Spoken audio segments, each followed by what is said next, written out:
और तो आज आपने प्रेस कॉन्फ्रेंस रखी अपनी कुछ बातें रखने के लिए, तो क्या मामला है, क्या बताना चाहोगी आप? अस्सलाम वालेकुम। मुमरा शहर के खास दो ऐसे मामला जो जिसे हमारे मुसलमान भाई बहुत ज़्यादा परेशान थे और उसके एक सल्यूशन को लेकर हमने कुछ बात रखी है।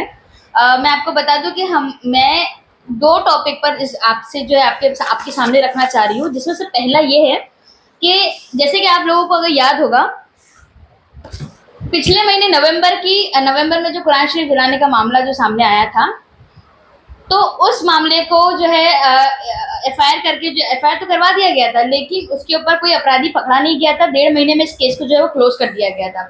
और जैसे कि हमने कहा था कि इस मामले को हम जो जब तक अपराधी पकड़ा नहीं जाएगा हम इसको छोड़ेंगे नहीं, इस मामले की तह तक जाएंगे। तो हमने इसी को लेकर थाने पुलिस कमिश्नर से मुलाकात की थी। आशुतोष दुम्बारे जी जो है अभी थाने पुलिस कमिश्नर है।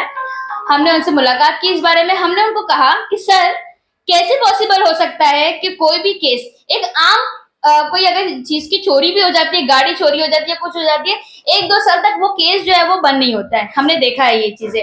लेकिन कुरान शरीफ जलाने जैसे एकदम संगीन मामला और लोगों के सेंटिमेंट्स इसमें हर्ट हुए, तो कैसे पुलिस ने जो है उसको सिर्फ 1.5 महीने में खत्म कर दिया।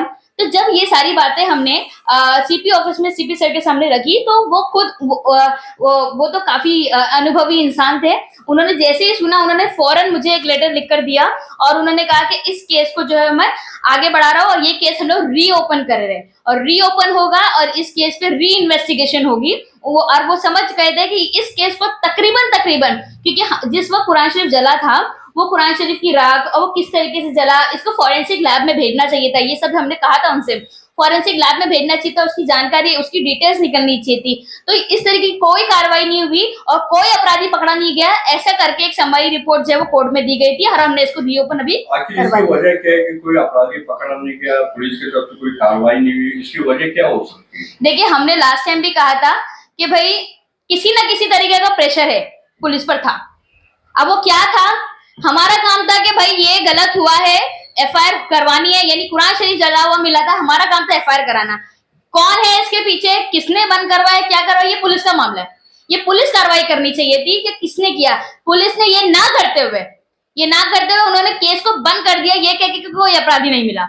तो हमने पहले ही कहा था कि ये अगर नहीं मिलेगा हम इसके लिए आगे तक जाएंगे। तो हम गए, हम सीपी ऑफिस में गए थे। वहां पर हम शुक्रिया अदा करते हैं सीपी सर का, एडिशनल कमिश्नर का भी और डीसीपी सर का भी, क्योंकि जरा सा वक्त भी नहीं लिया उन्होंने।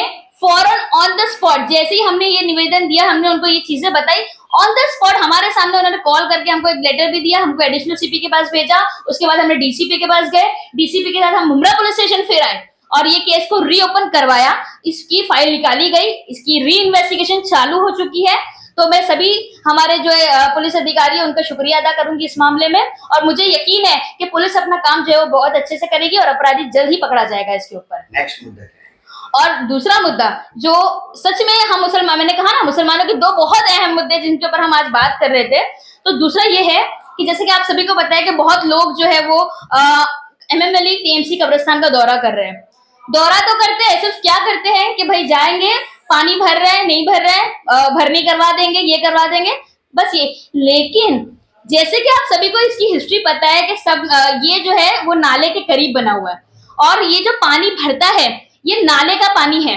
तो इसको आइडेंटिफाई करने के लिए हमने जो है वो टीएमसी कमिश्नर को हमने यहाँ पर दिया है, उनको ये लेटर में उनको ये मांग की है हमने कि आप जो है कब्रिस्तान में निकलने वाला पानी और बाजू में जो नाला है उस पानी का फॉरेंसिक जांच करवाए।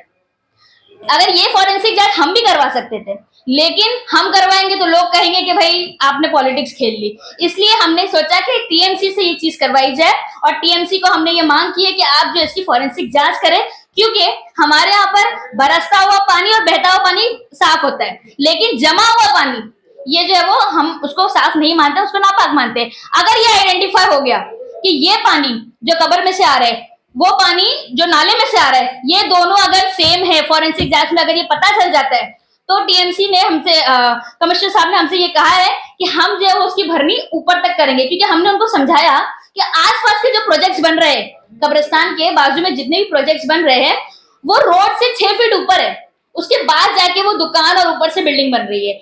जब खुद बिल्डिंग्स जो है सोचिए आप उसकी भरनी करके वो 6 फीट ऊंचे, और हमारा कब्रिस्तान तो फिर भी रोड के 2 फीट नीचे।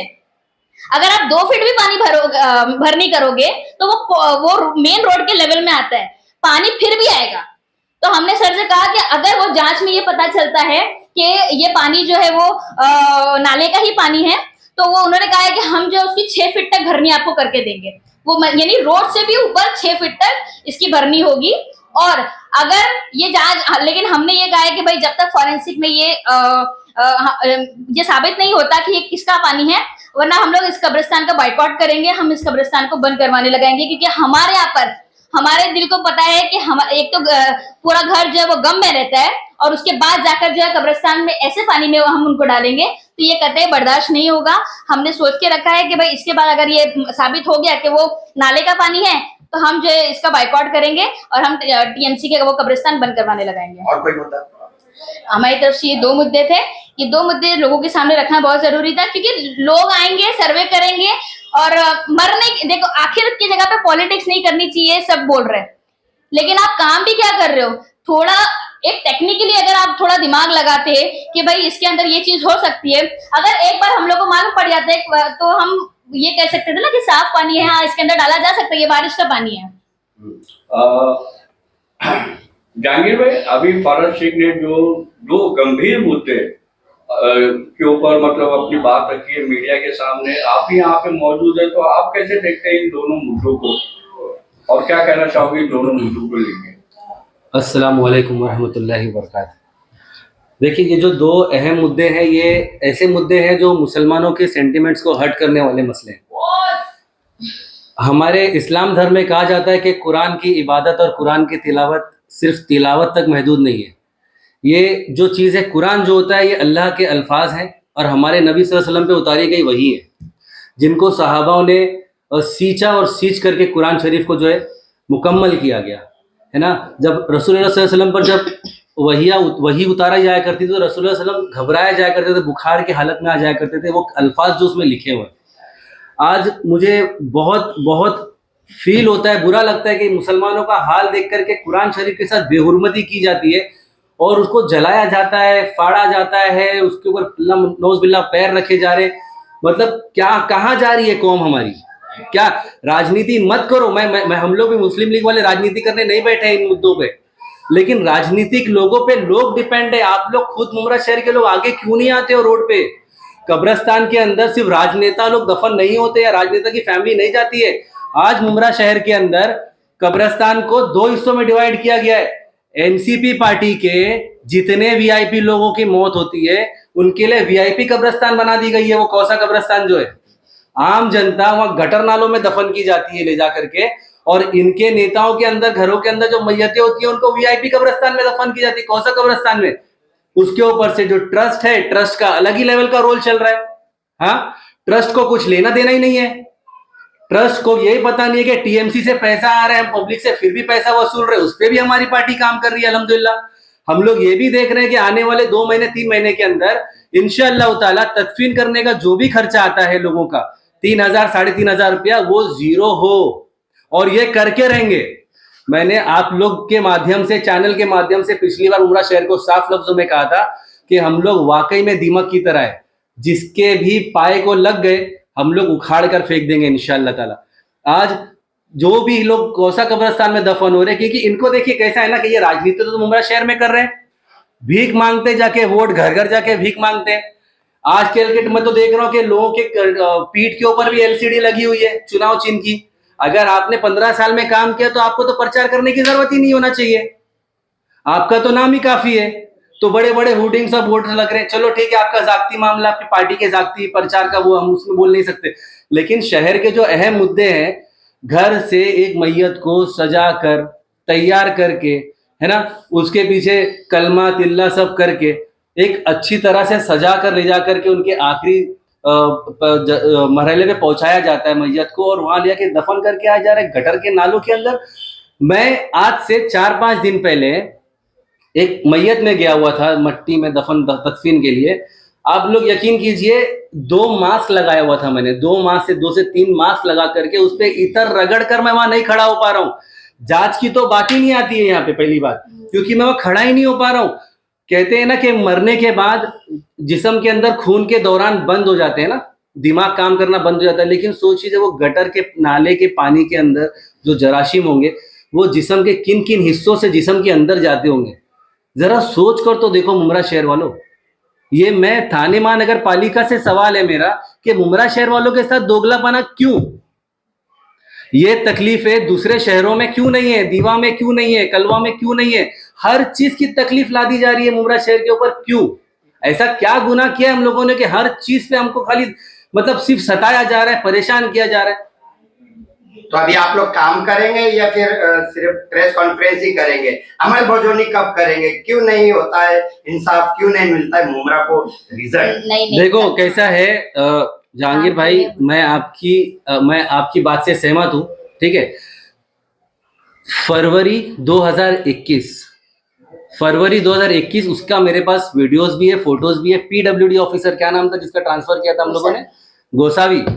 गोसावी साहब के साथ में फोटोज और वीडियोस सारे हैं, जब हमने उनसे सर्वे करवाया था और उसके बाद ही मट्टी भरने का काम शुरू किया गया।